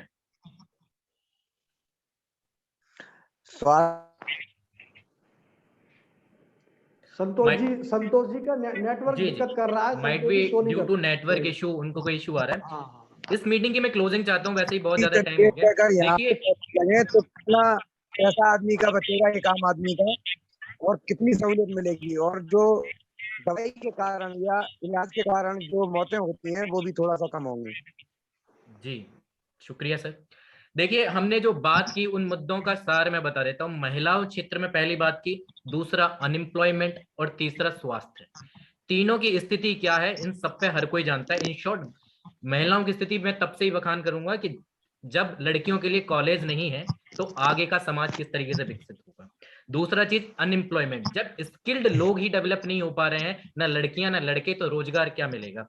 प्राइवेट सेक्टर भी कासगंज में ना जीरो के बराबर है, यहाँ पर बिल्कुल नहीं है। मैं चाहता हूं कि आदित्य जी, आप आगे, अभी आपकी सरकार है, कुछ दिनों की और शेष बची है, आगे किसकी सरकार आएगी, सपा की या कांग्रेस की, तो आगे इन मुद्दों को उठाया जाए और उन मुद्दों को उठाने के साथ साथ उनको यहाँ पर अप्लाई किया जाए। लास्ट पॉइंट, स्वास्थ्य विभाग की मैं बात कर लेता हूं। देखिए, जो बहुत आपने सोचा होगा कि अगर हम एक्सक्यूज ना दें तो जो है हमारे पास वही काफी है। इतने सारे वेंटिलेटर अवेलेबल हैं, इतने सारे डॉक्टर्स अवेलेबल हैं, एक पैसे का काम नहीं है, मैं वाकई बता रहा हूँ। अगर कोई सरकारी आदमी देखेगा तो शायद उसको बुरा लगे कि मैं ऐसा बोल रहा हूँ एज एन इंडिविजुअल, लेकिन ये मैं नहीं, ये यहाँ की आवाज बोल रही है। नहीं तो आप देख लीजिएगा, कभी भी आप फीडबैक लीजिएगा, एक फ्री फीडबैक विदाउट कैमरा किसी से फीडबैक लीजिएगा और पूछिएगा कि सर इतनी अच्छी स्वास्थ्य है तो सरकारी अस्पताल में लोग क्यों नहीं जाते, सरकारी अस्पतालों में लाइन क्यों नहीं लगती। सिर्फ यही रीजन है, जो सर्विस अच्छी देगा वहां लाइन लगेगी। इन शॉर्ट इन तीनों चीजों पे मैं दिव्या जी से शुरुआत करूंगा कि महिलाओं के लिए, अनएम्प्लॉयमेंट के लिए और स्वास्थ्य के लिए, इन शॉर्ट आप तीनों के लिए क्या कहना चाहती हैं दिव्या जी? क्या सुधार लाया जाए, और अगर आपकी सरकार आई तो आप किस तरीके से सुधार लेके आएंगी उसमें? मेरी सरकार अगर आती है कांग्रेस पार्टी, तो इस बार बहुत सारी चीजों पर सुधार आएगा। महिलाओं के लिए तो स्पेशली सबसे ज्यादा अभी फोकस कर रही है हमारी पार्टी, जिसमें अभी आपने सुना ही होगा, हमारी प्रियंका गांधी जी ने एक नारा दिया है, लड़की हूँ लड़ सकती हूँ, स्पेशली तौर पे। और महिलाओं को अभी विधायकी के इलेक्शन लड़ने के लिए 160 सीटों पर वो उम्मीदवार होंगी, 40% की हिस्सेदारी होगी, मतलब महिलाओं की, इस तरीके से। बहुत बढ़िया। और हाँ, और महिलाओं के लिए जैसे कि आपने देखा है इतनी महंगाई हो गई है, तो गैस सिलेंडर भी 3 फ्री दिए जाएंगे साल में 3 बार। और सरकारी नौकरियों पर भी 40% महिलाओं की नियुक्ति की जाएगी। ये बहुत बड़ी बात है महिलाओं के लिए, मतलब एक ताकत है ये। और आपके जैसे कि वृद्धा पेंशन है, विधवा पेंशन है, ये हर साल, ये मतलब हर महीने 1000 रुपए कर दी जाएगी। आशा बहुएं और ये आपकी आंगनवाड़ियां हैं, इनको 10,000 रुपए महीना दिया जाएगा, जो अभी नहीं दिया जाता है। आज आंगनवाड़ी आशा बहुएं सब बैठी हुई हैं, ये तो दिव्या जी, महिलाओं के लिए है। दिव्या जी, ये रही सरकार की बात जो राहुल जी ने वादे किए, कांग्रेस ने वादे किए। आप अपने कासगंज की हैं, आप कासगंज जिला के, कासगंज के लिए आप क्या इनिशिएटिव लेंगी वो इन शॉर्ट बताइए। मतलब देखिए, सरकार आएंगी जाएंगी हजार, अगर मैं अच्छाइयां गिनाने लगूं तो कोई सरकार ऐसी नहीं है जिसने अच्छा काम किया। आप क्या? जी जी दिव्या जी। सबसे पहले लड़कियों पर और शिक्षा पर फोकस किया जाएगा और हेल्थ पे फोकस किया जाएगा, जिस पर अभी तक कोई ध्यान नहीं दिया गया है। इतने सारे विधायक यहाँ पर बन गए, पर कहीं पर भी कोई भी सुविधा नहीं दी गई है। यहाँ तो फिर अमापुर और कासगंज का आपने रोड भी देखा होगा, सिंगल रोड बना है जो कि डबल पास हुआ था। ये तो यहाँ पर उन्नति हो रही है। चलिए, बहुत बहुत शुक्रिया। अभय सर, मैं आपसे जानना चाहता हूँ कि अगर सपा सरकार आई, क्या आने वाली है, क्या उम्मीद लग रही है क्या आपको? तो सर पूरी है। और मतलब अभी भी आप डाउट में हैं? अगर आप डाउट में रहेंगे तो आपके साथ वाले लोग कैसे, मनोबल उनका कैसे ऊंचा हो? सरकार आ रही है और 350 प्लस सीटें लेकर आएगी। अच्छा। और मैं आपको बता देना चाहता हूँ, समाजवादी पार्टी ने महिलाओं के लिए 1090 जैसी वुमेन पावर, और मैं बताना चाहता हूँ ऐसी कई योजनाएं आएंगी जिससे महिलाओं को आगे बढ़ने का मौका मिलेगा। और मैं आपको बता देना चाहता हूँ कि शिक्षा के क्षेत्र में कासगंज में शायद सपा सरकार में ITI कॉलेज जैसी स्थापना की गई थी कासगंज में। और मैं बता देना चाहता हूँ कि कासगंज में सपा की सरकार आती है, जो भी हमारे विधायक होंगे या जो भी जनप्रतिनिधि होंगे, उनके द्वारा कासगंज में सबसे पहले मेरी प्राथमिकता रहेगी युवाओं को लेके या छात्रों को लेके, छात्राओं को लेके, कि कासगंज में कोचिंग सेंटर की, निःशुल्क कोचिंग सेंटर की व्यवस्था कराई जाए। जो युवा साथी 12th पास करके, ग्रेजुएशन करके बाहर कोचिंग करने के लिए जाते, चाहे वो इंजीनियरिंग की हो या मेडिकल कॉलेज की हो या UP-SSSC या किसी भी आयोग की भर्ती देखने के लिए बाहर कोचिंग करते हैं, वो जिन पे काफी ज्यादा बोझ होता है कि घर से बाहर भी जाते हैं और परिवार वाले पैसा भी ज्यादा इन्वेस्ट करते हैं, तो अपने ही घर में क्यों ना, अपने ही शहर में क्यों ना कोचिंग की स्थापना की जाए। इस तरह की व्यवस्था लेके समाजवादी पार्टी है। शुक्रिया। संतोष सर, मैं आपसे जानना चाहता हूँ, देखिए नए नए पांव गड़ाए हैं अभी आपने यहाँ पर, यूपी में पहली बार इलेक्शन लड़ रही है आम आदमी पार्टी, तो क्या ऐसे मुद्दे रहेंगे? और कासगंज के लिए आप, स्पेशली कासगंज के लिए, अपने क्षेत्र के लिए क्या इनिशिएटिव लेने वाले हैं इस बार अगर आप विजयी होते हैं तो? और क्या आपकी उम्मीदें हैं इस बार विजयी होने की? संतोष जी, आवाज आ पा रही है आपको?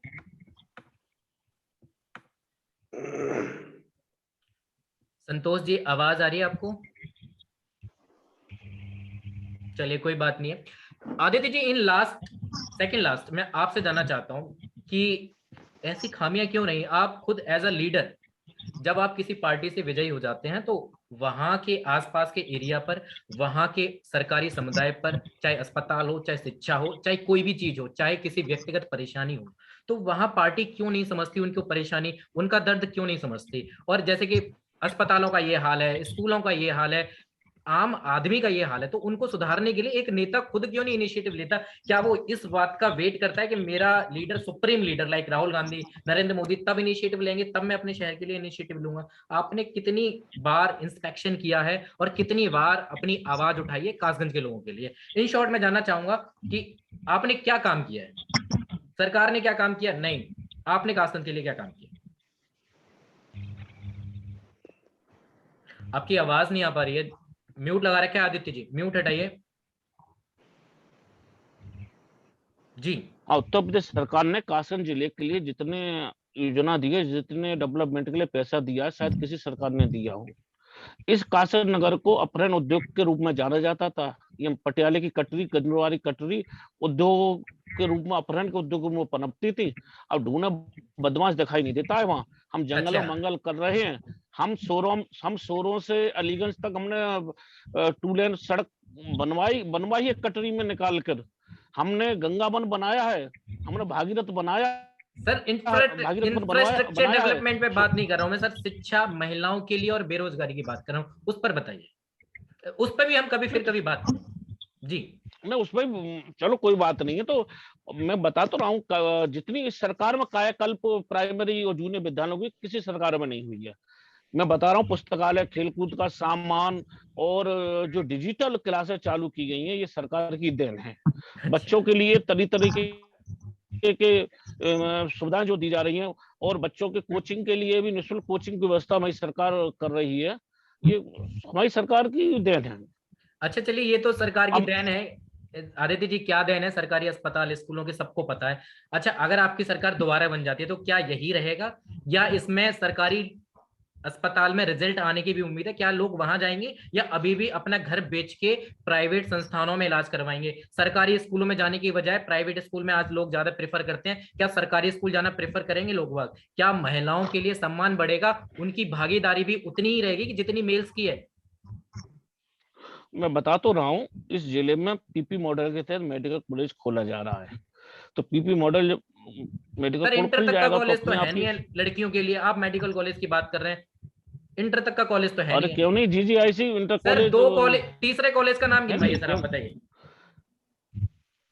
तीसरे कॉलेज का नाम गिनवाइए जो स्पेशली लड़कियों के लिए। और मैं आपको कम से कम 15 कॉलेज गिनवा सकता हूँ जो लड़कों के लिए। तो हमारे लिए तो फेवरिज्म तो यहीं से हो गया ना। को एजुकेशन है, और जो गांवों में हमने कहा है, जो जैसे कस्तूरबा आवासीय विद्यालयों को इंटर तक कर दिया गया है उनके लिए, तो वहां उनके लिए हॉस्टल की सुविधा दी जा रही है। तो शिक्षा, चिकित्सा के लिए सरकार भरसक प्रयास कर रही है। सरकारी मूलभूत सुविधा ये रहती है, सड़क, बिजली, पानी, चिकित्सा, शिक्षा और सुरक्षा, संरक्षण सरकार का मूलभूत दायित्व होता है। वो सरकार उस पर खरा उतर रही है। सर कितना रिजल्ट आया है वो हम सभी जानते हैं और इस बात से सब वाकिफ हैं। इन शॉर्ट सचिन सर, मैं आपसे कमेंट लेना चाहता हूँ महिलाओं के बारे में, अनएम्प्लॉयमेंट और स्वास्थ्य विभाग के बारे में। सर क्या कहना है इन शॉर्ट?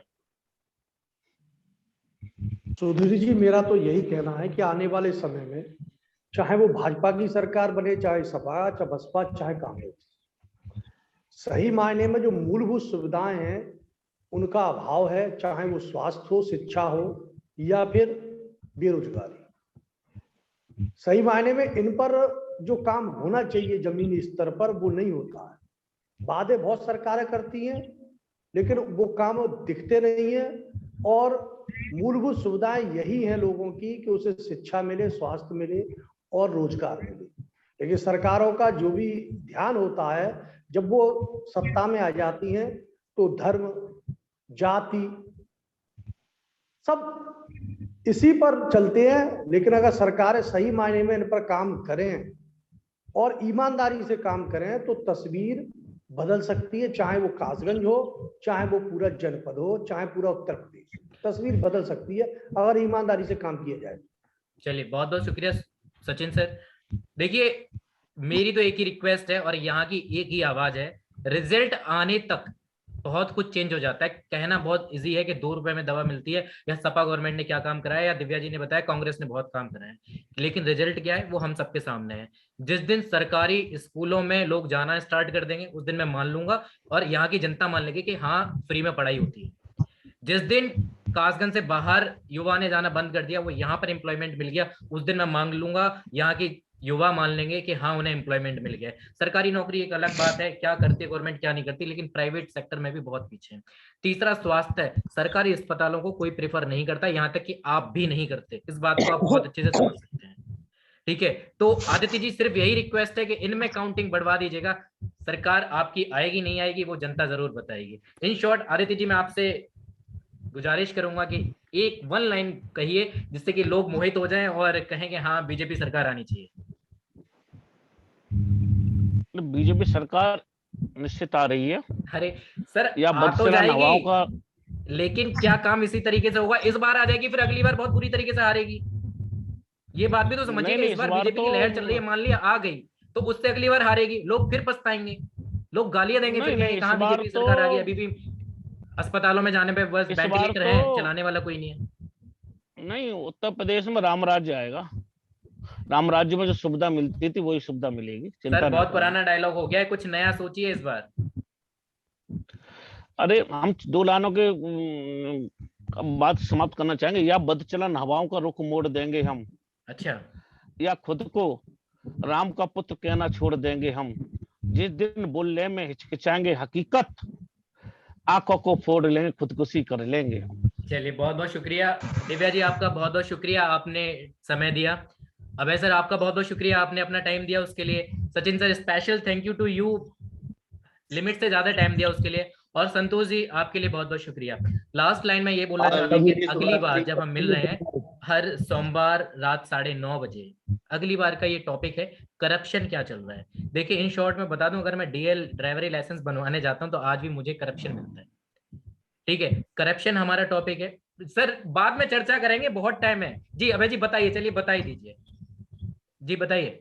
सर जिस करप्शन की बात कर रहे हैं सर, आप डीएल की बात कर रहे हैं, मैं तो ये कह रहा हूँ स्वास्थ्य विभाग में अगर कोई अपना मेडिकल सर्टिफिकेट, फिटनेस सर्टिफिकेट बनवाने जाता है, जो मेन फीस है उसकी मेरे 60-65 रुपए है, लेकिन आज भी 200-300 250 रुपए वसूले चलिए वो जाते हम हैं। आगे चर्चा करेंगे अगले सोमवार को कि क्या है क्या नहीं है। करप्शन एक मुद्दा होगा स्पेशली कासगंज के लिए, और मैं आपको एग्जांपल बता दूंगा, अगर आप भी जाएंगे चाहे कितने बड़े भी नेता हो और आपके चेहरे को वहां का इंसान नहीं जानता है तो आपसे भी रिश्वत वसूली जाएगी, ये मैं वादा कर रहा हूं आपसे। अगर करप्शन फ्री कासगंज हो गया तो मैं उत्तर प्रदेश की बात नहीं करता, मैं अपने शहर की बात करूंगा कि यहाँ पे बहुत उन्नति हो सकती है, और इस मामले में हम आगे बात करेंगे। चलिए एक बार फिर से मैं सभी का बहुत बहुत धन्यवाद करता हूं जो आपने वैल्यूएबल टाइम दिया, बहुत बहुत शुक्रिया।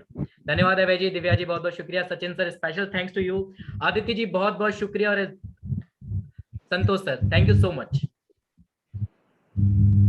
Thank you. सम्मानित साथियों को शुभ रात्रि। शुभ रात्रि संतोष जी।